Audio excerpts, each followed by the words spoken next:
In this episode, Scott and I are going to be talking about defining success for yourself and how that impacts starting and growing your business. This is the Stretch Goals podcast, where each week we'll share insights and lessons learned based on our experiences as entrepreneurs. We'll challenge you to create ambitious goals as you start and grow your business. I'm your host, Scott Davis. And I'm Robert Dickerson. We all start businesses for different reasons and define success in different ways. As you get older, I've found that my view of success changes and that my priorities shift.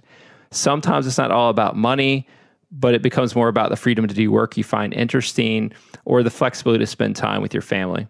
So as we start the new year, I thought it'd be good to ask yourself some questions about how you define success and how that impacts starting and growing your business.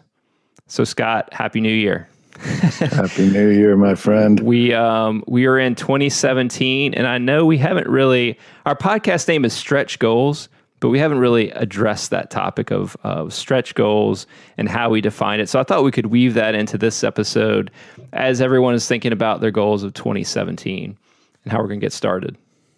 So to start out, let's talk about what success means to both of us, because I think it changes over time. And for me, now it's not all about the money, but it's more about finding time to spend with my family and find that work that's interesting. And I enjoy working with people that have similar goals and similar skills. I mean, have you found that over time that kind of your priorities have shifted in terms of what success means? Yeah, absolutely. I mean, when I was younger, it was all about chasing the money, chasing the fast cars, chasing the women. You know, obviously I have all of those things. So no, but these days it's more about, I call them passion projects. What I mean by that is if it's something that I can get behind and the vision of what's trying to be achieved, then I'm on board 100%. And to me, that's what makes you want to get out of bed every day, is that passion to go out and build whatever it is you're trying to build. And so I look for those types of opportunities. I also look for, is it a good team of people that I want to work with? So it's no longer, I mean, look, money's nice. And obviously we have bills to pay. And don't get me wrong, I want to be paid. But there's also times where you look at a scenario and go, okay, you know what? This is a lot of fun and it's going to be personally fulfilling for me. So I'm going to go ahead and, maybe do this for equity or, just see what happens. So yeah, I mean, it's definitely changed. And for me, it's all about, like you said, family. Like I want to spend as much time with my family. I want that flexibility. I don't want to be in an office 10 hours a day. I want to have lunch with my family every day and, be able to see my son take his first steps, so. Yeah. I mean, a lot of times we'll possibly give up money to have those things, right? Oh, yeah. So it changes. And I've changed over time as well. Like I value now, just like you're saying, picking and choosing the opportunities that you think are interesting. Yeah. And you can't really start out that way. You kind of have to work your way towards that.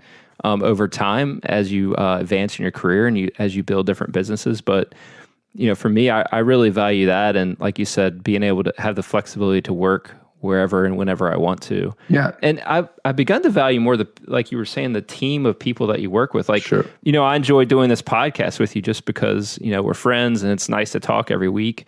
And because I'm usually topless when we're recording. see your beautiful face, but no, I mean, you start enjoying to work with different people, and there's other projects that I work on with some other of my friends, and I enjoy that. I enjoy being pushed by people that I respect and enjoy working with them. Yeah, I want to take a step back. I agree that being able to work with people that you enjoy working with, whether it's their expertise or just, some type of camaraderie, is always beneficial. And what I'm about to say is by no means comparing myself to LeBron James, but like look at LeBron James, right? When he went to re-sign, he had every team in the NBA wanted him to come to their team, right? Some of them didn't make an offer because they knew that they couldn't afford him or whatever. That's the same thing that we experience as software engineers. I mean, we've got recruiters calling all the time. We've got opportunities that we can apply for. And, look, I'm not saying we get job offers every day, but what I am saying is that there's opportunities being a senior engineer, and you kind of get to pick and choose, and that's a great position to be in. But like you said, you don't start off there. It takes a certain amount of credibility, a certain amount of experience, and to a certain extent, at certain levels, even some notoriety. Like, you've got a history and people look at that. So it's good to be in that position. And part of being successful, my definition of success is, part of what I just said, the ability to be able to choose those projects that I want to work on. And I feel like I haven't achieved success yet just because I'm always pushing myself. And so while I'm closer to where I want to be, I'm always still working on it.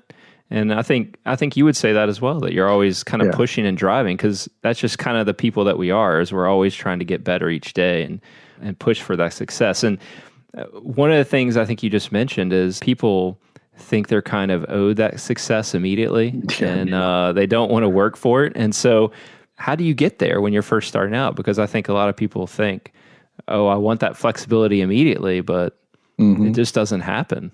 Yeah, well, success is dynamic. What I mean by that is, at least for me, my definition of success is dynamic. My short-term goal is X, but my long-term goal is something completely different. And for me, I think success is just the whole journey, right? Like, I want to go from here to whenever I decide to stop and look back and have no regrets. Like, that's what it's about for me. It's not about a specific app or a specific anything. I mean, look, I've sold a business, and was it successful? Sure. But like, that didn't define me. That was a moment in my journey that I attribute to a long-term success. Right. And then, the other parts of it is, I forgot what you asked.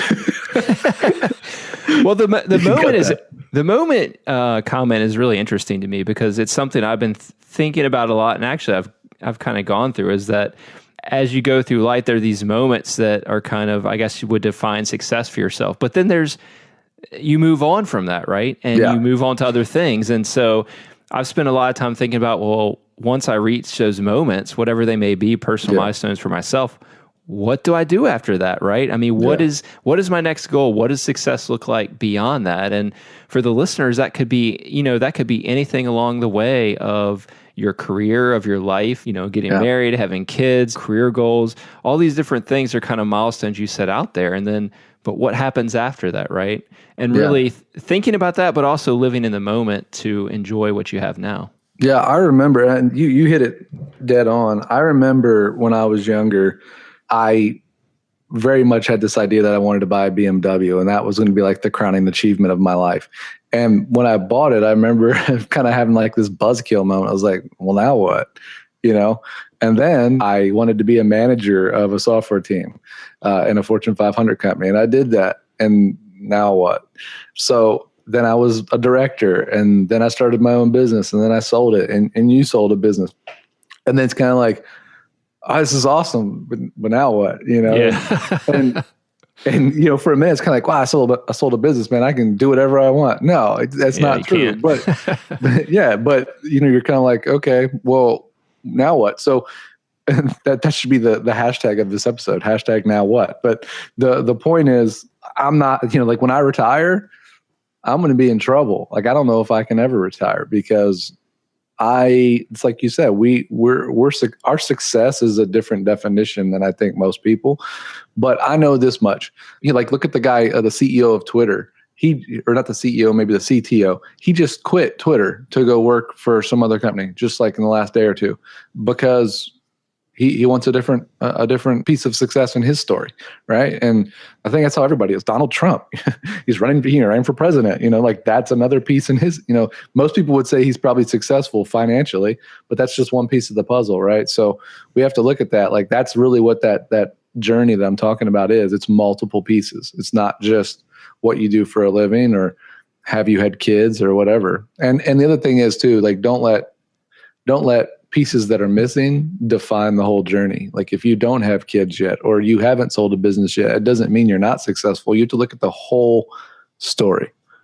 Yeah, I like the way you said that, because it's definitely true. Is that and don't compare yourself to other people, right? I mean, you can be successful without having big exits from businesses. You could have a lifestyle business that you enjoy doing, and that gives you the flexibility to live your life and enjoy time with family. And for me, I value that a lot. Is money nice? Sure. But I've come to value experiences over physical objects and things, because going on vacation with your family to me means a lot more than me going and buying a car or something like that, right? It's just kind of your personal traits and what you value. What's interesting about that too is, like, when I was younger, I always would try to find the cheapest vacation possible, because it was about the money, right? I wanted to go on vacation, but I wanted to be like, stingy about it. And to an extent, I still try to save money, but I'm at a point in my life where it's like, if I have to pay an extra $1,000 to have an incrementally better time, I'm absolutely going to do it. Yeah, because you're going to remember those things more than you're going to remember when you bought that Beamer. I mean, you'll probably remember it, but it'll fade pretty quickly. Hey, now don't get me wrong. That Beamer was freaking awesome. Like, I had a lot of fun in it. But. It was better than your Neon, that's for sure. Yes, my first car was a 1985 white Dodge Neon. And I blew the head gasket in the engine after like 2 years because I drove it like a BMW. So. Yeah, but when we were younger, that was success for us. You had a car, we could go around. So you remember our high school too? Like, everybody either had a Ford Mustang, Camaro, some like older model BMW, or like a pickup truck. Like, then there was like the normal kids like us, and we just had whatever our parents bought us. Well, I didn't even have a car, so that's true. That's true. Yeah, I was unsuccessful back then. Your high school definition. My success predicated on finding someone with a vehicle to carry me around. Yes. Which ended up being me some of the time. So let's talk about, when we named this podcast Stretch Goals, we were kind of thinking about, things along this similar line is, how do we define ambitious goals for ourselves that, while they might seem impossible, it's something that we work towards every day to achieve. And I like the idea of stretch goals just because, goals you might achieve over time, but there's always kind of that longer term view of like, what are you trying to do with your life? What are you trying to do with your business? And just kind of puts a marker out there that you can think about as you work every day. Right. Yeah. So what is your stretch goals, Rob? So I was thinking about that. And for me now, it's about creating products that really improve the quality of people's lives. And so with Map Out, I'm really focusing on the education space and using education as a tool to enable people to really do a bunch of different things, right? Education can allow you to get a better job. It can bring people up to have an education that maybe it'll create opportunities that they don't have before, kind of reducing the cost of colleges and things like that, and better aligning you with the workforce. So I kind of view that as really education as a lifelong journey to get where you want to go. And so that's where I'm trying to position Map Out as a tool that enables that learning so that you can continue to get better every day. So learning for me is a kind of a lifelong endeavor, right? Every day I'm trying to learn and trying to get better, and I enjoy doing that. And so I'm trying to weave that into my business. And then I've been also looking at applying education in the healthcare space. How can I help patients? One area I'm looking at is patients with cancers. How can I use education to help them kind of make informed decisions about their treatment options and kind of enable them to live better through that? So those are kind of my stretch goals for this year, is kind of looking at how that I can do that. And then from a personal perspective, we kind of talked about it, is that, I want to find work that's challenging and work with people that kind of push me and that I respect. And so I'm always looking for those opportunities out there as well. Yeah, those are good goals. What about you? What are your stretch goals for this year? I don't know. So I don't make New Year's resolutions. I just think they're stupid, because I think if it's important enough to you, you should be doing it anyway. Right. So I don't necessarily have goals for the year. I mean, so you're not going to the gym this year then? No, no. I would say if I had a resolution, it would be to make sure I'm as healthy as possible for my children. But, that's an ongoing thing. That's not like, hey, this year only I'm going to do this. But no, I mean, obviously you have like financial goals, like, hey, I want to save this much money or make this much money this year, but those aren't things that I consider to be, stretch goals. But for me, it's just continuing to build products that I'm passionate about and getting behind a product that has potential and getting to be a part of something that maybe I wouldn't have otherwise, been a part of. So I'm not afraid to reach out to people and make connections. How do you identify those things? I mean, how do you identify that project that kind of piques your interest? Because I know people talk to you all the time and kind of throw ideas your way, and you're involved in different startups. But how do people pique your interest? Like, what kind of gets you excited? Well, I think for me, it's like, what can I relate to?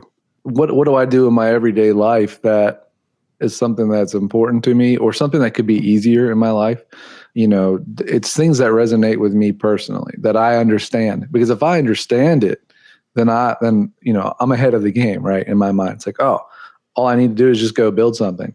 If it's something that I don't understand, like string theory, I'm going to have to do a little bit of research before I get down that path. But yeah, for me, it's like, okay, my wife and I, we eat out a lot at dinner. We've got kids, so like disrupting that dining space to where you can have a more seamless experience while you're eating, like what's going to make that better? Like that's something that's attractive to me. Like, obviously I like sports. So being able to impact the sports industry, like those types of things, like are things that I'm passionate about. And when I look at my stretch goals, for me, I want to get to a point, down the line where I can take a few years off and travel and spend time with the kids and not have to worry about money. Like that's what I want to do. I want to take like 3 to 5 years and do nothing but enjoy life. And then maybe I go back to work after that. But the point is I don't want to be hustling until the day I drop. I've thought about that a lot, but then I think about, would I really be happy taking 3 to 5 years off? I mean, maybe what you're working on changes, but I still feel like I have that drive to learn new things and dabble in different things. Me too. Yeah. I don't feel like I could ever just, while it'd be nice to go sit on a beach for a while, I don't think I could do that for like a long period of time. Well, for me, like I agree. I will never be away from my computer for more than a month at a time. Like it's just not going to happen. But so I'll always be dabbling with things. But what I mean is I don't want to be tied to projects and you can pick and choose what you want to work on when you want to work on it. Yeah. And really what I mean is I just want to like build stuff that I think is cool and not even care if it makes money. Like I just want to build something because it's something I've always wanted to build. Like that would be, something I found enjoyable. And like, that's how my retirement's going to be. If and when I retire, it's going to be like, I'm going to go build this stupid thing I've been thinking about for 37 years. Well, that's the problem too about building a business around your passion, is that sometimes it takes some of the fun out of the passion, that because you're so focused on it every day about making money and about driving it forward, that you don't have that time and flexibility to kind of be creative around it. Absolutely. Yeah. And I wrote an article on Medium about it, about why I sold my first business, and we'll link it up on the website. But that's basically why I lost the passion, because what I'd set out to do that was fun was no longer fun, because it became all about the numbers and about the customers. And for me, that stretch goal isn't about that. I want to create experiences that just deliver themselves. Like, hey, I've built a product and you can use it in any number of ways and it's going to make your life better. That's the kind of stuff I like building. Yeah, I mean, it's kind of cool. And, I was reading yesterday that I don't know if you use Zoom for video conferencing, but they just raised like $100 million. Nice. And I started thinking about that, is that, if you had $100 million, even a couple $1 million, like what you could do with your business and kind of the flexibility you would have to grow it. It's kind of mind-boggling when you think about it. Yeah. And he just picked it out of the air. He just said, how much can I ask for that I'll never have to ask for money again? So, 100 million. Well, that'll do it.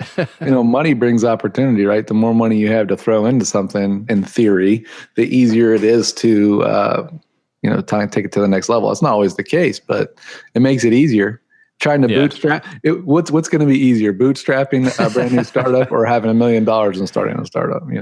Yeah, I mean, I constantly think about that, because I see people raising money and they're able to hire these large teams, and bootstrapping is rough, man. Yeah. Self-funded companies it's hard to get over that hump, but then I have the flexibility to kind of make the company how I want to do it too, rather than have investors that are kind of telling me where I need to go, right? Sure. I'm going to redefine bootstrapping, by the way. You guys heard it here first. When I have $100 million, I'm going to take $1,000 bills and strap them to my boots and walk around town. That's going to be the new bootstrapping. No. So to kind of wrap this episode up, I wanted to talk about how these stretch goals affect your business, because as you define different stretch goals, both for yourself personally, you can also define them for your business. And that helps define, who your ideal customers are, how you want to hire and grow your team, and kind of the culture you want to create. So I want to talk a little bit about that, how it affects your business. So, as you're thinking about 2017, you're kind of defining the goals that you want to set for your business, and you define these stretch goals. And I'd like to take this, kind of as an exercise too for everyone listening, is to think about your business and what those stretch goals are, and tweet them to us, let us know, so that we can help you be accountable for those stretch goals. And then let's figure out, how those goals will affect your business. I know for me, for Map Out, because I want to improve the quality of people's lives, it means that I have to develop a product that is accessible by a lot of people, and it's easy to use, and it's easy to get educational materials on there. And that kind of drives who those customers are, and it drives the teams and what I want to build and what I want to create. So just, kind of think about that. I mean, what are your thoughts about that Scott, as you think about your goals this year? How is that kind of helping, moving your business forward this year? Sure. Well, first of all, I want to say, hey, you guys reach out to us and let us know what your stretch goals are, like Rob hinted at. We want to have that conversation with you and maybe have you on the podcast. We want to hear about, what you're doing, how you got there, and if you achieved it and all that good stuff. For me, it's mostly about culture and just, maintaining passion and being, or being able to execute on a vision. And, like I said, I want to build apps that are going to change experiences. I wouldn't say disruptive, because that's, kind of it's got a little bit of friction to that word, but I want to create technologies that improve the way people live their lives in various ways. I don't necessarily mean like give you a new arm, but I mean, I want to enhance experiences that you may already have. And that's what I want to focus on this year. Like, that's really what I'm building and what I'm doing. That's my stretch goal for my business. Yeah, I mean, for me as well, it's kind of like using technology to enable different things, and that can mean a lot of different things. And I feel like all the businesses and products that I built have kind of, the goal at least was to focus on those kind of experiences and making people's lives better. And when I develop things that aren't kind of in that vein, it's just like, why am I doing this? Yeah. It might be fun. It might be a fun side project, but long term. Well, Rob, you make my life better. Well, that's good. All right. Well, thanks for listening, everyone. And, think about what your stretch goals are. Tweet at us and let us know. And we look forward to hearing from you. Give us a like on iTunes. Thank you. Yes, we appreciate it. Thanks for listening to this episode of the Stretch Goals Podcast. You can access the show notes for this episode and listen to other episodes by heading over to stretchgoals.fm.